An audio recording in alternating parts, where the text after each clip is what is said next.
start off with the basics of the Naked palettes. I do have all of them, including the little 6-pan one, which are basically matte shadows. So this one is more of a, browny neutral color palette. Number 2 is more taupey, shadows. And this one is a rose-colored neutrals that look like this. Now, I got this just recently when it came out, and I was really excited to pick it up. I knew as soon as it was leaked onto their Instagram and whatnot, I had to get it. One thing I'm going to start off with saying is I don't like the packaging. I didn't like the packaging for Naked 2. I do appreciate the color, seeing as it's a rose gold color and it's rose tones in it. But I don't like this tin, and I don't like the little, waviness to it. I would have them rather keep it very plain like this. But I don't know, I'm not a huge fan of this packaging. It is really durable, and it's for the most part pretty sleek. But I don't know, maybe this sound drives me crazy when I do it. Another thing that you do get with the palette is you do get primer potions. These are the 4 different ones that they offer. So you get Original, Eden, Sin, and their new one, which is Anti-Aging.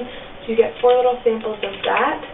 And then you also get a brush that looks like this. So this is a dual-ended brush, and in comparison to Naked 2, they are similar in their size and brushes as well. So these are about the same. These are just a really dense shadow brush. They're nice and small. I like to use these for cream products because they are so dense and they really pack on the color. And then one thing that is different is the kind of blending side. So this is from Naked 2. It's much longer, a little bit tapered. This one is kind of more square, not as fluffy. I'm not a huge fan of this for blending. I think it is a little too dense. However, it does really do a great job at packing that color in the outer corner. I just think blending, you need something a little bit more fluffy, like an E25 by Sigma.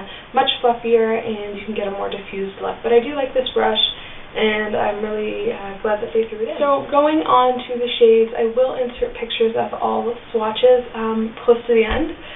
But this is the palette. I really do like it. I think you do get a decent amount of selection. If you do like colors that aren't as dark and bold, I think this palette will be really nice for you. You do have some darker colors here at this side of the palette, but they're stuff that you can easily work with. The darkest color here that you have is Black Heart, and it's kind of like a black with kind of reddy rose shimmer particles in it.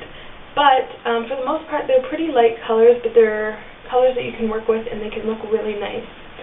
So one color that I did not find the best for this palette is Dust. It is very shimmery.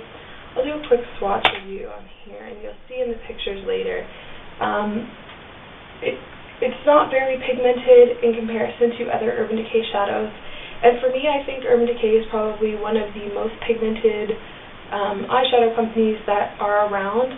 But this one is really kind of dusty and full of, shimmer particles that don't really stick. Like, you have to use a cream colored base for this, or some sort of cream shadow for it to really adhere. And then another color that I was kind of iffy about is Trick. It's again one of those finishes with really thick shimmer particles. This one is much more pigmented, but the shimmer goes everywhere, and that's one thing I hate about Urban Decay shadows, is that when they do glitter, they do really chunky pieces of glitter, and there is a lot of fallout. The other really chunky glittery color is called Buzz, and this is a deeper color. The glitter on this one doesn't seem to be falling off as much, but it's so soft and buttery that there is fallout with this color. So overall, some of my favorite colors so far are Limit, which is this color, Nooner, which is here, and I'll just kind of swatch. I won't swatch Limit because it's really light, but I like it for blending. This one also the same for crease color. It just looks like that. Really awesome color, really buttery, really pigmented, and blends really nicely. Another color that I am enjoying is Limit, which is kind of like a rosy taupe color. Got a bit of rose gold to it just underneath, really nice and shiny. One awesome thing that Urban Decay does really well is their kind of metallic-y finish colors. They do them excellent, so I have no complaints about that. And then I love the color Dark Side. I want to call it Dark Horse from the Katy Perry song, but it's not. It's Dark Side. It's just the one at the bottom, and again, very taupey, very rosy. And they do give you kind of a matte, I believe it's matte, yeah, it's matte, which is this color here. It's called Strange, and it's not a stark white, it's kind of like a creamy pink white, and you can use that to highlight and whatnot.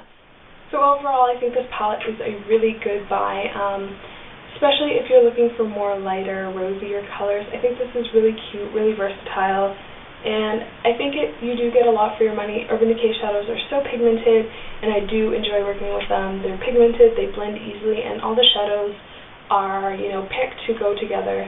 So, I mean, why not? It's a really good palette, and if you'd like to see any more reviews or tutorials based on this, please let me know. I'm going to be inserting swatches at the end of this, so stay tuned to see the ones at the end. But I hope you guys are having an excellent day. Stay tuned for more reviews on the stuff that I got for Christmas. And I hope you guys are having a good one. Cheers.